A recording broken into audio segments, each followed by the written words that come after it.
Hello, and welcome to Moving in Between the Lines. I'm Jack George, this is my YouTube channel, and today I will be doing a video that I was meant to do a long time ago, looking at Sydney FC and how they could have played when they signed Nothing in that season, despite it now being done.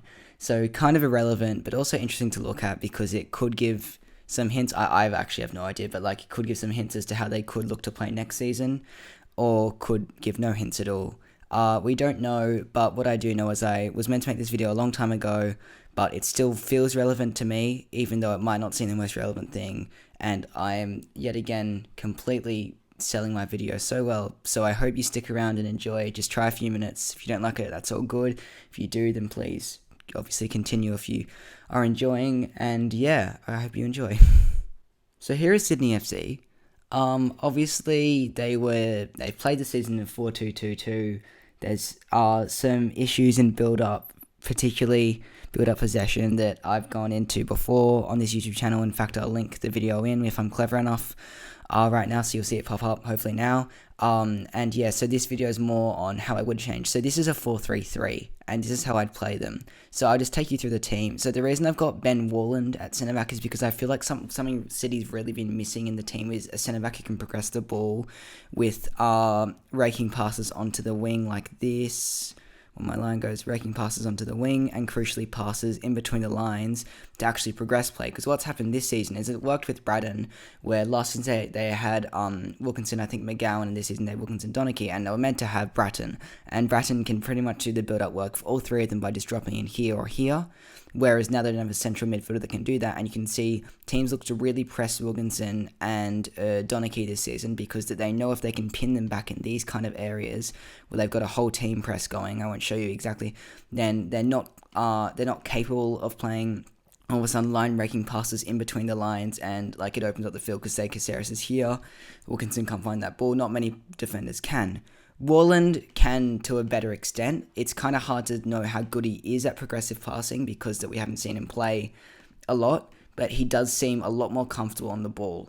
And so that's the reason I've got him at centre back with Wilkinson. Grant at right back. Grant's position is really interesting, and I'll get onto that later. Talbot at left back because he's been the starting left back for Sydney, even though you probably prefer someone left footed as usual.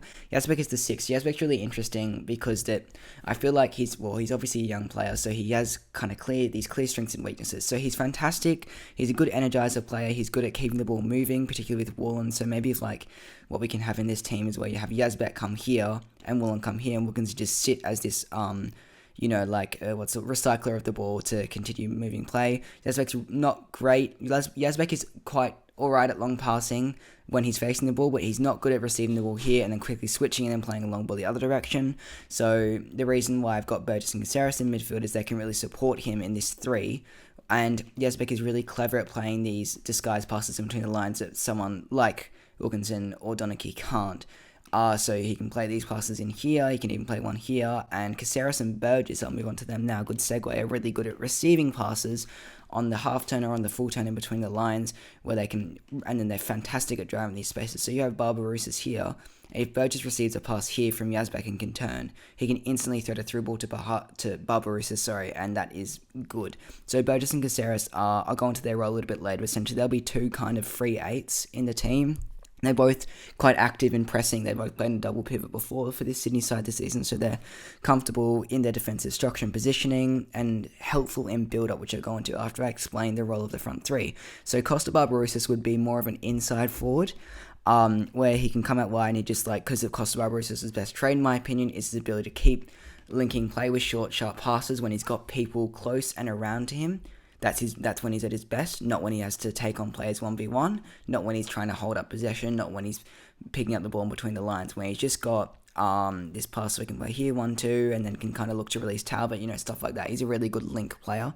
Lafondre up front because I don't think Lafondre, maybe he wouldn't 100% suit this central striking role, but there's not many other players in Sydney's team from this season apart from Bobo that could, and Bobo probably doesn't have the energy and capacity to play a whole 90 minutes.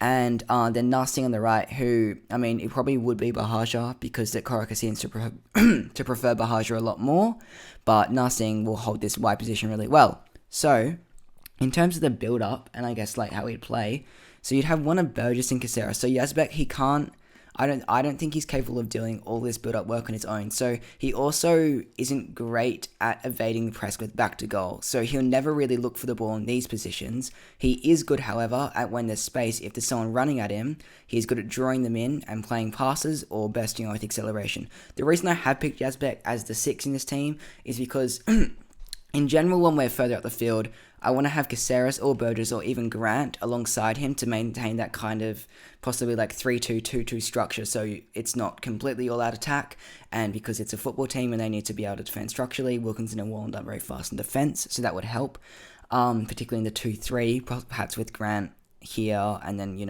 I'll get into that later anyway, But yeah, I need a 6 that's quite fast to be able to track back on defense. And Yazbek is quite athletic and active in his pressing. For a young player, he kind of knows when he needs to sit and when he needs to go and press these players, for example. So that's helpful.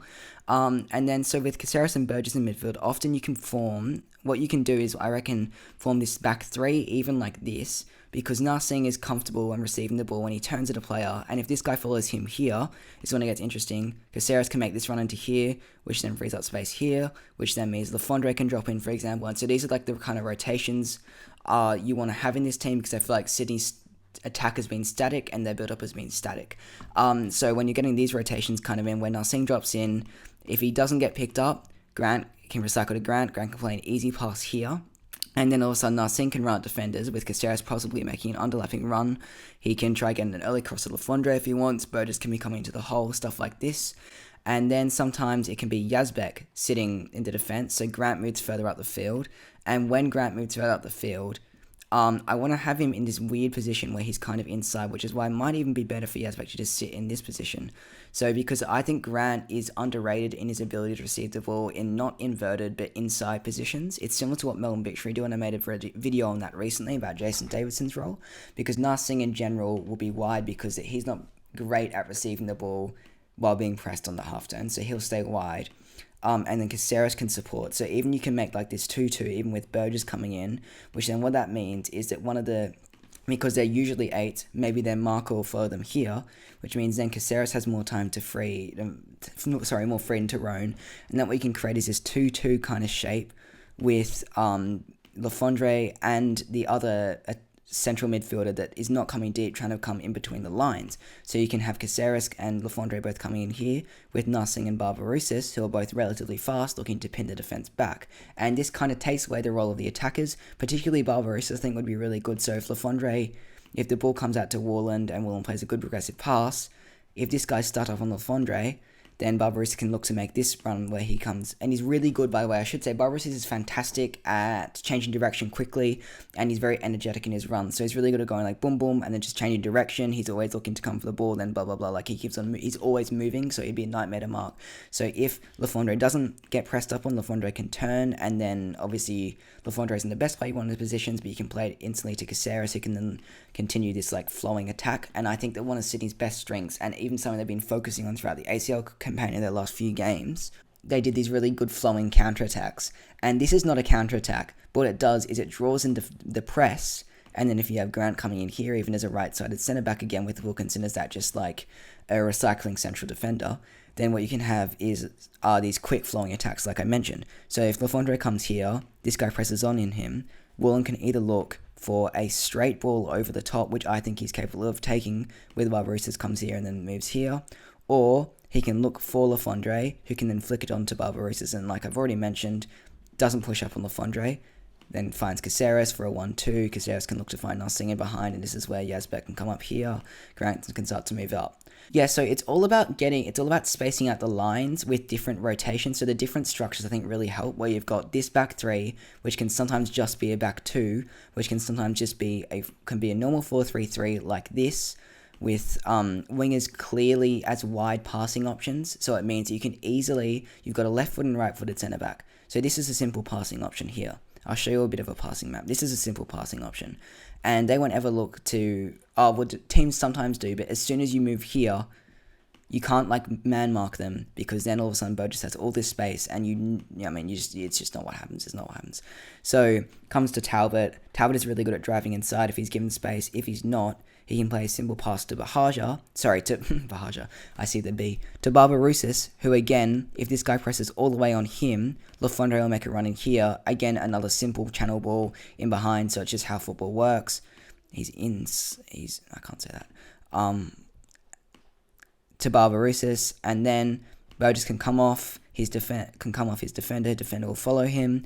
Yazbek can offer here. Yazbek is alright in these positions, can play first time pass, so it's like, so wait, let me show you actually with the arrows. Ball goes to Talbot. Talbot can find Barbarousis. Barbarousis can find Yazbek, and Yazbek can find, say, Caceres, because it's all about moving the press quickly. And in the way this team would play, if the ball's not on, Barbarousis can just play back to Warland, and they can just go again, because you're bringing in the press, you're drawing in the press, and then all of a sudden you can perform a different build-up structure. Maybe Grant drops in between here, so not in between, but alongside, and then you can make more of kind of this, with this as a double pivot. Burgess moves in between the lines completely, and Talbot moves up here, and then maybe even a front two, Lafondre and Barbarousis. How's that? So then you have this 3-4-1-2 kind of shape, and and then you can swap Burgess and Caceres, so you can have that too, and then you can maybe even sometimes, if Yazbek's really feeling it and feeling confident, because that players' confidence is just part of the game, if they're feeling more confident, you can make this where Yazbek can just receive the ball, can drop in, receive the ball on the half turn, and then look to play Caceres, and Burgess and overload the line. So right there's 3 different build-up structures, which can all result in different outcomes, which makes Sydney much more of a versatile team than they already are. I've been talking for a very long time. I'm going to move on to the attacking play. Here is Sydney FC, because now I will talk about, them when in the final third.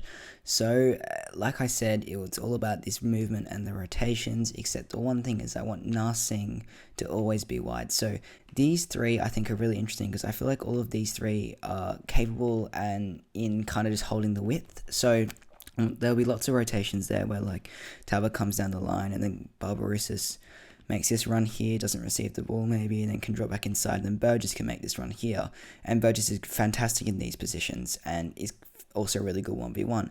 And that's kind of a key part key thing that you kind of want in the team, where if you have these 2 players here, you want Burgess and Caceres as these 2 8s, always looking to make runs to the byline when the wingers have possession. So if Narsing has the ball over here, what you can have Grant sitting more deep, and say he's tracked by this guy, then that's when Yazbek can come into this position, and Grant can notice that, move even more inside, drag this guy inside, and then all of a sudden, so that's like a simple rotation where it's like, what originally Grant is in this position, realizes that Yazbek's not there, and then moves it all the way inside into pretty much Yazbek's position, and that's just a rotation. Now Yazbek has time on the ball if he wants to get it. If Narsing wants, he can run at his defender, which he's fantastic at doing, and can look to find, and Caceres can make this run. This is similar to what Melbourne City do, can make this run in behind, which what this does is this, either the pass can be played. If this is played, this is super dangerous, particularly with someone like Lafondre, who finishes these particular chances really well, where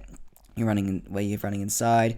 His movement is absolutely exceptional here, where he can dummy, come to the near post, come to far post, and you can also have his Barbarousis and Burgess looking to capitalise here, with Talbot coming in just there. He's a left back, or back to Narsing.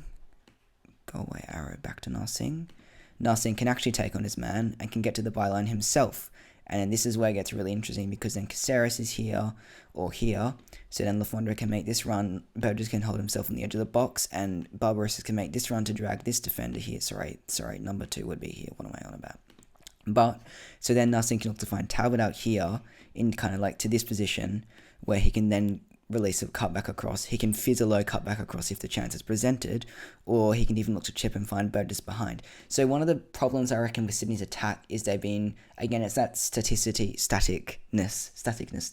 not a what am I saying? Where when they make a cross, particularly Grant makes these crosses here, where he's just like kind of goes like, oh well, I give up, no one's making the right run, I'm just gonna loft it into the box. And then Cam Sober and Lafondre is good in the air, but Lafondre is only good in the air when he has the momentum over his opponent. Bobo is like the only player at Sydney where you can just loft off a ball and he can somehow win it because he's like really good at that. And then because the other thing you can do, which I was going to mention, is these crosses from deep where the defense is drawn out by the high line. Let me move them up. The defense is drawn out, and you can play it back. Narsingh can play it back to, say, Grant. Say they're not marking Grant. Can play back to Grant, and Grant can play. They can overload this area with these four all moving really far up. This is where you want Yazbek, because at other times I should mention, you have Burgess here or Caceres here holding this 2, and so it's like a 2-3-5 kind of thing. 1-2, 1-2-3, 5. But then sometimes you can even overload it when Grant has the ball. You can realize it's like a trigger. And Grant can play these crosses in kind of first time into these dangerous areas, because you can see the corridor of uncertainty, for example, is lengthened here. It's gone from, so you can see this is here. They can pretty much, you can put the ball in around this area without the goalkeeper being able to reach it. And when you're lofting it behind the defense line, it won't work every time. And this is where you can counter press. So if the ball, say, goes to here and you clear, this is actually where it gets a little bit tricky with Yazbek, which is why you might even want someone like Burgess here, because then these two players can move towards the ball to press up. And obviously this defensive structure is horrible because I'm not focusing on that. It's also interesting to look at how they could press. Before I do that, I should just say that Caceres and Burgess in these areas are absolutely fantastic, which is why they would be really good at those free 8s. Narsingh is a fantastic player 1v1. Barbaros is a really clever player when exchanging passes with teammates, and Talbot, and these three can really alternate holding the width, whereas Narsingh can really hold the width on this side with Caceres and Grant alternating position, so even Grant can come up here sometimes and swap with Caceres. Yazbek can hold his own as the 6, and so on. So I think it'd be a really interesting way. It would have been cool, I think, to see Sydney like that for a couple of games, maybe to just see if it's different, and, like what improves and what gets worse, whether it's more exciting, whether it's more challenging for a defense to deal with. And yes, I feel like it would get the best out of Narsingh, Caceres, Burgess, Barbaros, even maybe Talbot. I would say definitely Grant. Like, I think the only players that it would make worse is perhaps Lafondre, potentially Barbaros, but I think he could be good in this role. He just hasn't really been experimented with and stuff like that. So yeah, I feel like it could make the system better. Sorry, the teams, like, could show their strengths better, if that makes sense. And yeah, I think that's pretty much it. I was going to talk about pressing, but I feel like I've already talked for way too long. But yeah, essentially there's lots of different ways you can press. You can press with Lafondre and Narsingh as a front two, with Barbaros and Lafondre as a front two, because it will probably be a 4-4-2 press, and then you can have Caceres, or one of Caceres and Burgess wide, and the other one as a part of the double pivot with Yazbek, because that means they can transition quickly and well, which is ironic because it's essentially like the 4-2-2-2 in the first phase of transition. It would be, but I actually think that works alright. So yeah, thank you so much if you've gone to the end, because this is probably my longest video ever, apart from that one I did with Tom a while back. And yeah, so if you have gone to the end, thank you very much, and I hope you have a great, whatever it is, great day, great week, great month, great year, and I'll see you soon.